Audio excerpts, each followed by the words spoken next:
To my YouTube channel. So आज हम लोग कर रहे हैं some basic concepts of chemistry class 11th। Yes, इसके PYQ सबसे पहला क्वेश्चन है calculate the number of molecules present in 11 gram of CO2।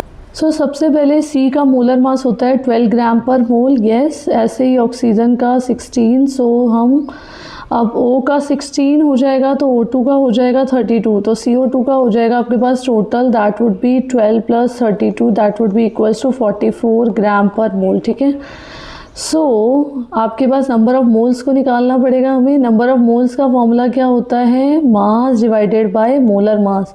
So 11 divided by 44 जब हम लोग कट करेंगे दैट वुड कम 0.25 मोल्स।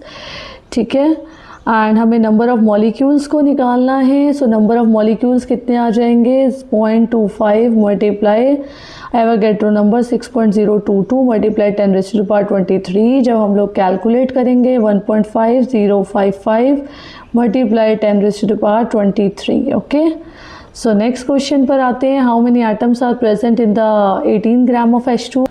हाँ जी, सो इस क्वेश्चन के अंदर आपके पास H2O का मास कितना है। H2O का जो टोटल मोलर मास है वो भी 18 ग्राम पर मोल ही होता है। ठीक है, हमें मोल्स निकालने पड़ेंगे, मास divided by molar mass. So 18 divided by 18 कितना आ जाएगा, 1 मोल। ठीक है, एंड आपके पास फिर आपको क्या निकालना है, number of molecules. So number of molecules कितने हो जाएंगे, that would be 1 multiply 6.022 multiply 10⁻23। So answer would be 6.022। Same ही आएगा आंसर तो। ठीक है, आपके पास इतने मॉलिक्यूल्स हो गए और आपको निकालने पड़ेंगे number of atoms. So number of atoms कितने हो जाएंगे, इसके अंदर 3 एटम्स हैं। ठीक है, H2O है ना, क्योंकि H2O है तो 3 मल्टीप्लाई 6.022 मल्टीप्लाई 10⁻23। सो आंसर आ जाएगा 1.8066 मल्टीप्लाई 10⁻24 एटम्स। ठीक है, नेक्स्ट क्वेश्चन है calculate the mass of this of NH। So nitrogen का हो गया 14 ग्राम पर मोल, हाइड्रोजन का हो गया 3। Okay, multiply 1.008। So molar mass कितना हो जाएगा, टोटल आ जाएगा 17 ग्राम पर मोल। अब हम क्या करेंगे, अब हम मॉलिक्यूल्स को मोल्स के अंदर कन्वर्ट करेंगे। सो मोल्स कितने हो जाएंगे हमारे पास, सबसे पहले हम लोग क्या करते हैं, यस, सो मोल्स कितने हो जाएंगे, number of molecules divided by आपके पास आ जाएंगे Na। ठीक है, so that would be 3.011 multiply 10⁻23 divided by 6.022 multiply 10⁻23। So आपके पास नंबर ऑफ मोल्स आ जाएंगे 0.5। अब तो आपको टोटल मास निकालना है। So that would be 0.5 multiply 17.03 that would be equal to 8.515 gram. So 8.52 is the answer. Next question, आपको नंबर ऑफ इलेक्ट्रॉन्स निकालने हैं 1 मोल ऑफ वाटर के अंदर। सो हाइड्रोजन का हो गया 1 एंड ऑक्सीजन का हो गया 8। सो टोटल इलेक्ट्रॉन्स हो गए 2 multiply 1 plus 8 that would B 10 electrons. और टोटल इलेक्ट्रॉन्स आ गए 10 मल्टीप्लाई 6.022 मल्टीप्लाई 10⁻24।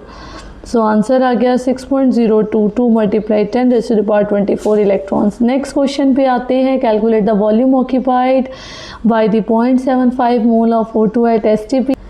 या so that would be N equals to कितना है, 0.75 मोल ऑफ O2। ठीक है, सो आपके पास जो V हो जाएगा that would be equal to N multiply VM। ठीक है, सो N आ जाएगा 0.75 मल्टीप्लाई 22.4।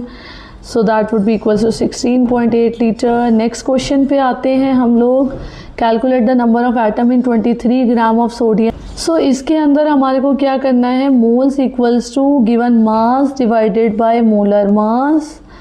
ठीक है, so that would be equals to 23 divided by 23 gram per mole. So that would be equals to 1। So आपके पास नंबर ऑफ एटम कितने आ जाएंगे, that would be equal to 1 multiply 6.022 multiply 10⁻23। So इतने ही आपके पास टोटल क्या आ जाएंगे, एटम्स आ जाएंगे। ठीक है, नेक्स्ट क्वेश्चन पे आते हैं। हाँ जी, H2SO4 का सबसे पहले हम लोग क्या निकालेंगे, H2SO4 में 2 हाइड्रोजन एटम है और एक सल्फर है और एक जो 4 है वो that would be oxygen. Yeah so Na would be equals to 6.022 multiply 10⁻23। So 1 mole of H2SO4 कितना हो जाएगा, 1 mole of H2SO4 multiply 4 oxygen atom. So total oxygen atoms कितने हो जाएंगे, 4 multiply 6.022 multiply 10⁻23, so that would be equals to 2.409 multiply 10⁻24। Next question. So here C जो है वो 12 ग्राम per मोल है एंड ऑक्सीजन जो है वो 16 ग्राम पर मोल है और that would be O2 are there, so that would be 32 gram per mole and total would be equals to 44 gram per mole. So N would be equals to 44 divided by 44 gram per mole. Yes, so that would be equals to 1 mole of CO2. सो आपको निकालना कितना है, हमारे को moles निकालने हैं oxygen atom के जो कि प्रेजेंट हैं। सो मोल कितने हो जाएंगे, 1 mole of CO2 is present. Okay, and आपको डिटरमाइन करना है ऑक्सीजन के आटम्स के मोल। सो अभी तो आपके पास CO2 का 1 मोल है, सो ऑक्सीजन के आटम के कितने हो जाएंगे, that would B 2 moles. Next question, कितने मॉलिक्यूल्स जो है ग्लूकोज के प्रेजेंट होते हैं 90 ग्राम ऑफ द ग्लूकोज के अंदर। सो C का आपके पास कितना हो जाएगा, molar mass 12.01, so that would be 72.06। ठीक है, हाइड्रोजन का कितना हो जाएगा, 12 multiply 1.008, so that would be 12 and oxygen का हो जाएगा 6 multiply 16, so that would be 96। Correct. अब टोटल मोलर मास कितना आ जाएगा, that would be 180.16 gram per mole and that would be, आप इसका फॉर्मूला मोल्स निकालेंगे। So moles would be equals to 90 divided by 180 because 90 is given, so 180.16 that would be equals to 0.5 moles. So you have to convert the moles to the molecule, so that would be equal to 0.5 multiply 6.022 multiply 10⁻23, that would be equal to 3.011 multiply 10⁻23. These are the molecules. Coming on the next question. See, you have to find the number of the neutrons in 1 mole of 16O atom. So what you have to do, oxygen is having the atomic number that is 8. So with 16O, the mass number would be equals to 16 and neutron would be equals to mass number minus atomic number. So mass हो गया 16 minus 8, so that would be equal to 8 neutron per atom. ठीक है, आपको total neutron calculate करने हैं, so that would be neutron per atom multiply atoms in 1 mole, so that would be 8 multiply Avogadro number 6.022 multiply 10⁻23, so that would be 4.818 multiply 10⁻24.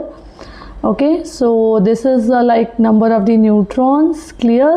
So अगर ये वाला video आपको समझ में आ गया है, सो मेरे चैनल को सब्सक्राइब कर दो एंड लाइक ज़रूर करना एंड शेयर करना अपने फ्रेंड्स के साथ, जिससे उनको भी पता चले कि हम लोगों के 11th के हम लोग PYQs लेते हैं सैटरडे को एंड 12th के PYQs लेते हैं संडे को। So please subscribe my channel. Thank you.